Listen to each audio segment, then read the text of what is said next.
Mufikjen dan rekan-rekan imam, keluarga besar almarhum Fatih Lukas, baik yang dari Hewa, dari Menge, Pejawa, dan dari Lewoleba yang hadir pada kesempatan ini. Yang terkasih umat paroki Ekaristi Kudus Karedong yang dilayani pada usia akhir dari Fatih Lukas ini. Ketika Fatih Lukas baru saja meninggal,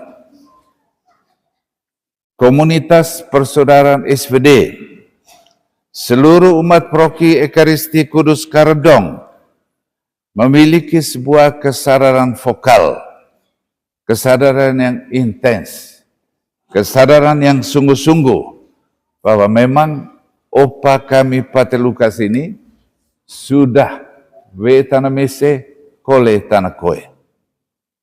Tapi kesadaran komunitas persaudaraan SPD bersama sahabat-sahabatnya tidak hanya memiliki kesadaran vokal bahwa dia telah meninggal, bahwa dia telah we tanah mese kole tanah koe, tapi bahwa mereka juga yakin bahwa Fatih Lukas SPD dia berziarah.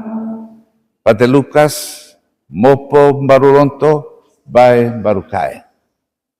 Makna ziarah hidup ini telah mempengaruhi almarhum kita selama hidupnya. Selama dia menjadi misionaris SPD, selama dia menjadi biarawan religius misionaris SPD selama 54 tahun, dan sebagai imam sudah 46 tahun lebih. Ziarah yang merupakan kata kunci dari Konsili Vatikan yang kedua. Fatih Lukas telah berziarah selama hidupnya, baik ziarah teritorial, Paroki Sita, Paroki Lengko Ajang, Labuan Bajo, Sinar Buana, paling akhir di Paroki Ekaristi Kudus Karedong ini, baik ziarah teritorial maupun ziarah kategorial. Kita semua tahu ziarah teritorial itu seperti apa. Tapi kita juga sangat tahu tentang ziarah kategorialnya, terutama di bidang pendidikan.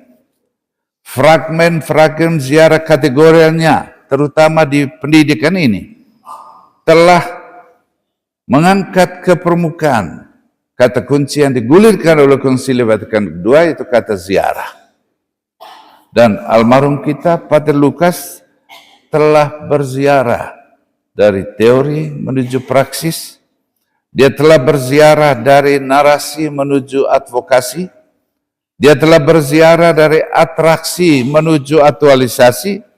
Dan dia telah berziarah dari agama menuju spiritualitas. Itu isi dari ziarah hidupnya. Dan dalam ziarah itu, almarhum Fatih Lukas SPD ini telah memaknai misinya secara sangat personal bersama-sama dengan narasi kolektif dari komunitas persaudaraan SPD. Narasi-narasi perutusan itu melibatkan, bahkan mewartakan sebuah kesungguhan hati untuk memperjuangkannya setiap hari. Ziarah dari agama menuju spiritualitas telah membenamkan misi satu arah, dan dia angkat ke permukaan roh Konsili Vatikan II. Selama ini kita tahu, mungkin Fatih Lukas juga tidak secara terang benderang mengatakan hal itu di depan publik.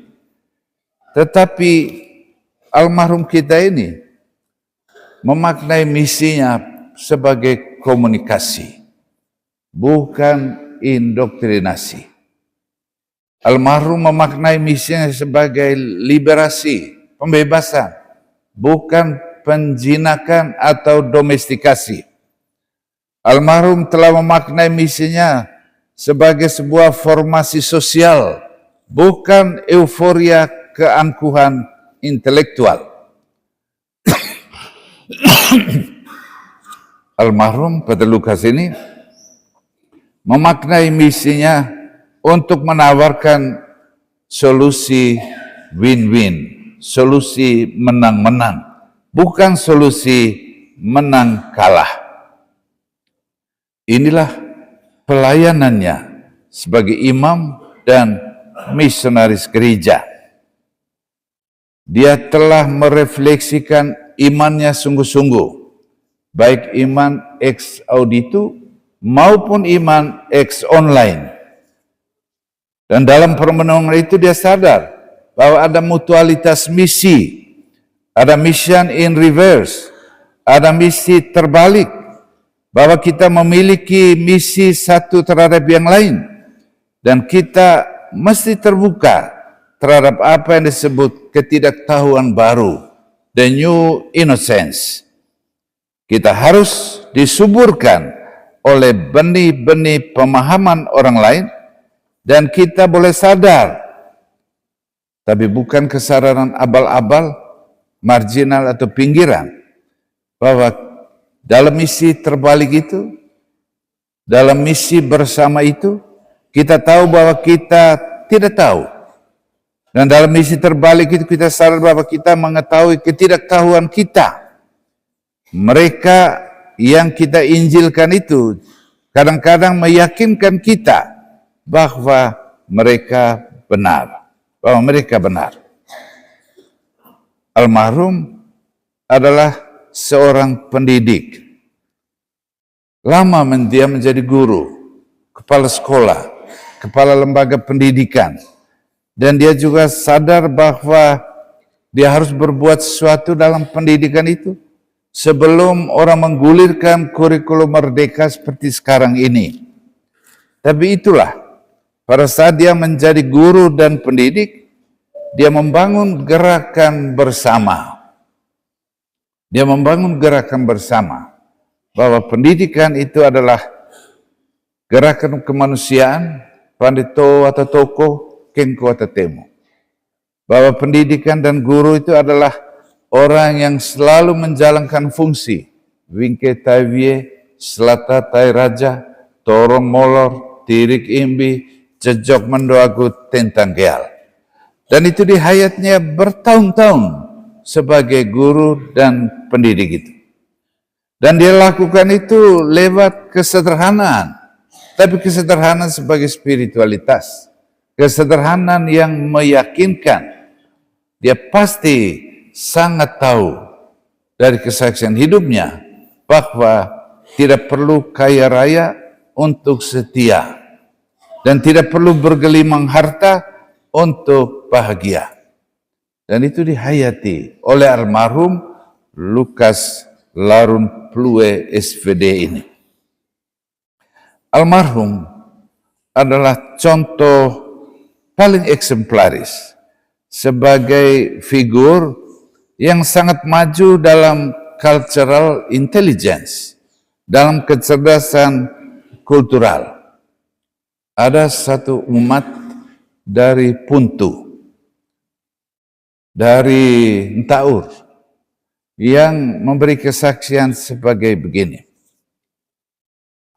Pater Lukas itu sangat berhasil dalam pastoral akar rumput karena bahasanya. Dia mewartakan Injil pakai bahasa Manggarai. Dia baca Injil berbahasa Indonesia, tapi narasi yang keluar itu adalah bahasa Manggarai. Saya kira kita semua tahu akan hal itu. Dan pastoral akar rumput itu menurut kesaksian tokoh itu, bahwa memang dia berhasil. Dan untuk adaptasi, mewartakan Injil lewat bahasa, lewat kearifan lokal, peranan ini sepertinya belum bisa bergerak, belum bisa bergeser dari tokoh yang satu ini. Jadi Lukas almarhum, kita boleh gelar dia sebagai figur yang toe hesotseko, toe lalingbai. Ketika dia baca Injil seperti yang kita tahu semua, ya dia memang tampil sangat-sangat cerdas. Almarhum Lukas ini lewat CI-nya, lewat kecerdasan budayanya, dia ciptakan persekutuan yang intens. Persekutuan itu adalah kesaksian kerasulannya, kesaksian yang profetis, dan juga kesaksian yang pasca profetis. Dalam CI, kecerdasan kulturalnya itu, ada koinonia religius, ada pula koinonia sekuler. Almarhum bangun keberakaran. Dia membangun sebuah kesadaran lintas faham, lintas agama, lintas minat, lintas Galilea Indonesia. Ada gerakan transendensi dirinya, bergerak melampaui dirinya untuk tetap hidup dalam 3 pilar spiritualitas, yaitu persaudaraan, fraternity, kemanusiaan, humanity, dan minority atau pelayanan. Dalam kecerdasan budaya itu tampil sangat meyakinkan bahwa dalam diri Pater Lukas ini tidak ada amnesia kolektif, apalagi damnatio memoriae, yaitu sebuah pelupaan dengan sengaja nilai-nilai budaya. Almarhum Pater Lukas SVD, teman kelas saya, dia sepertinya mau mengatakan kepada kita, hai para petugas pastoral, jangan membabi buta berteologi, berfilsafat, tetapi kearifan lokal sangat absen dalam refleksi itu. Mulai kemarin, hari ini, besok dan seterusnya, kita berdoa. Mohon kebangkitan paripurna bagi Pater Lukas ini. Dan mari kita ingat, karena dia adalah seorang yang sangat dekat dengan kultur Manggarai. Ketika dia menjadi pastor di Sita, dia punya stasi kesayangan itu adalah Gololoni, Lerang. Di sana dia belajar, dia bersentuhan dengan budaya lokal ini. Dan hari ini, orang yang menyentuh masyarakat itu, kita antar ke tempat peristirahatan yang terakhir. Kita ingat bahwa kebangkitan dalam narasi kultural yang dia juga pegang erat-erat itu adalah wakak betong asa mose waken niputai, muntung gurumpu mose bungkut nipucur. Dalam narasi kebangkitan ini, dia mengajak kita semua untuk memahami kebangkitan, tidak dalam arti fisik lahiriah, tapi dalam arti hidup kembalinya, keutamaan-keutamaan hidup yang pernah dihayati oleh almarhum kita, Pater Lukas SVD. Dari kesaksian hidupnya, yang diwarnai dengan kendali moto imamatnya, inilah saya, utuslah saya. Narasi biblisnya, inilah aku, utuslah aku. Tapi dia katakan, inilah saya, utuslah saya. Ini moto imamat yang kedengaran sangat personal. Ini yang membuat dia berziarah selama hidupnya. Tapi di tempat-tempat di mana dia menjadi pelayan pastoral itu, moto ini tidak menjadi personal lagi.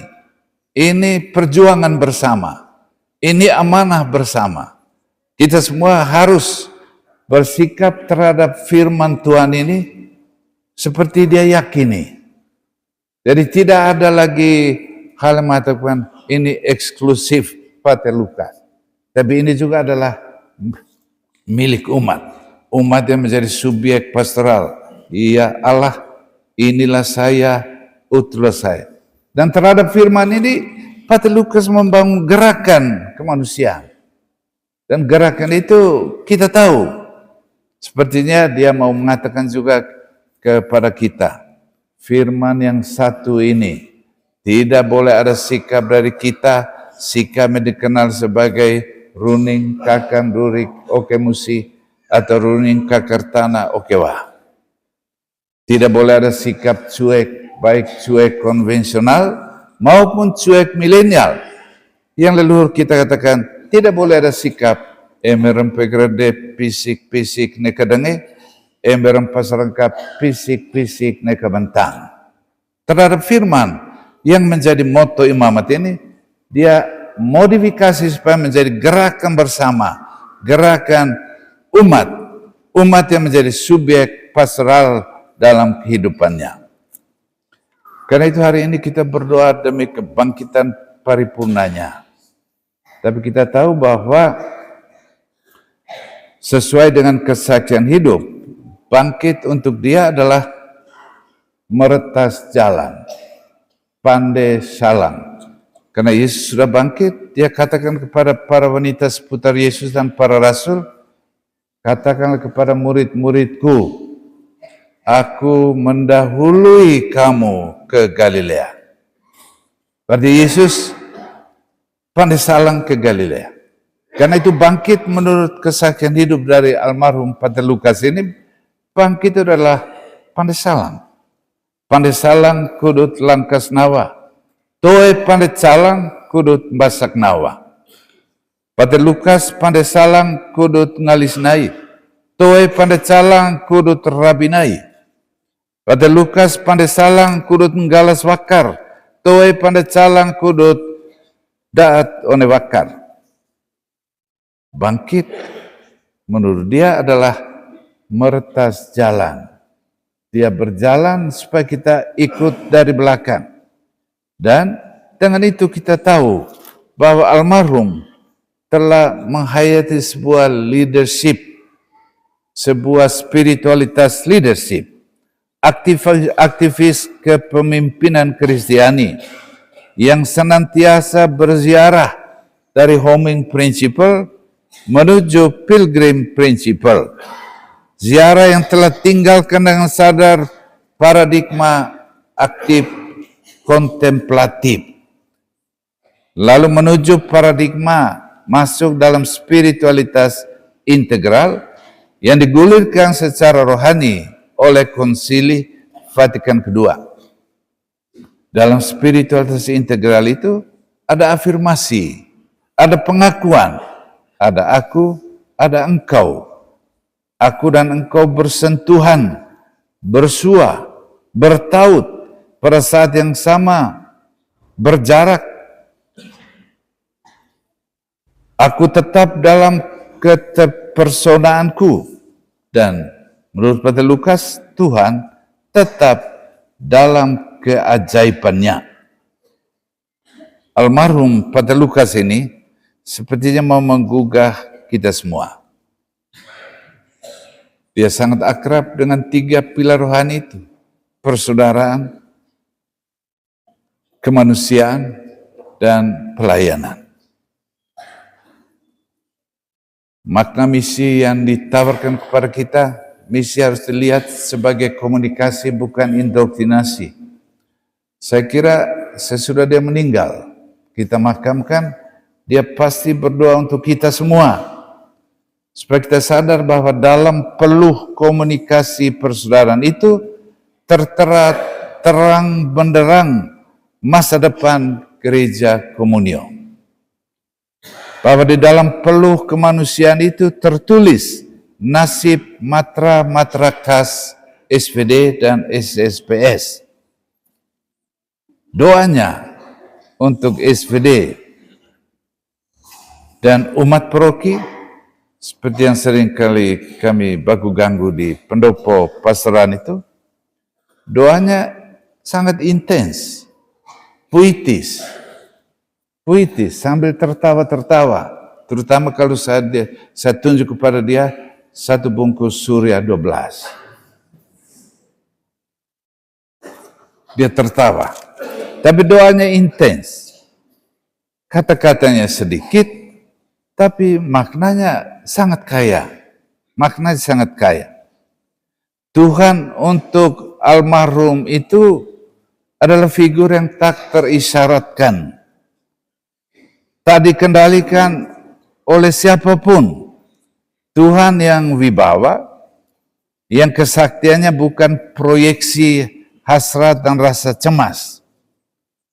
Doanya adalah sebuah dialog yang dia baharui terus-menerus. Dan kalau dia berdialog di pendopo pastoran, senyumnya banyak, mulutnya maju-maju, tetapi hebat orangnya. Dialog itu dia baharui terus-menerus. Dan seperti yang mau mengatakan bahwa Tuhan itu bukan kenangan. Menurut dia, Tuhan itu bukan kenangan. Karena kalau Tuhan itu kenangan, dia hadir di masa lalu. Tuhan selalu hadir di masa kini. Kalau kita temukan Tuhan sebagai konsep atau formula, kita tidak akan lagi terkesima. Kita tidak akan lagi gentar, apalagi merunduk. Dalam hal ini, Lukas sepertinya dengan sadar dia menyitir arsitasi dari Khairil Anwar. Tuhan, betapa susah sungguh mengingat engkau itu penuh seluruh. Hari ini kita sudah menghormati dia secara khusus sebelum dia dimakamkan. Peristiwa ini juga merupakan gugatan spiritual bagi kita semua. Dan gugat spiritual itu kalau kita lihat konteks pelayanan Pater Lukas, gugatan selalu membuat kita ingat kembali. Sebentar akan kita makamkan dia di kubur. Ada habitus kita untuk berziarah ke kubur, dan di kubur itulah kita mendengar bisikan dari makam. Bisikan dari makam, kalau kita melihat konteks pelayanan dari Pater Lukas, bisikan itu akan berbunyi begini: hai SPD, hai umat Paroki Ekaristi Kudus Karedong. Dalam batin itu ada persaudaraan, ada kemanusiaan. Jadi bisikan dari makam selalu akan berbunyi begini: hai umatku yang terkasih, wetik dia wekim, tanda dia rangam, kawe dia wakem, tuluk dia puum, cau dia baum. Itu gugatan spiritual yang akan berbentuk gugatan dari makam, bisikan dari makam, asal kita memiliki habitus baru, mengunjungi dia yang sudah beristirahat dalam damai di pekuburan novisiat Kubu.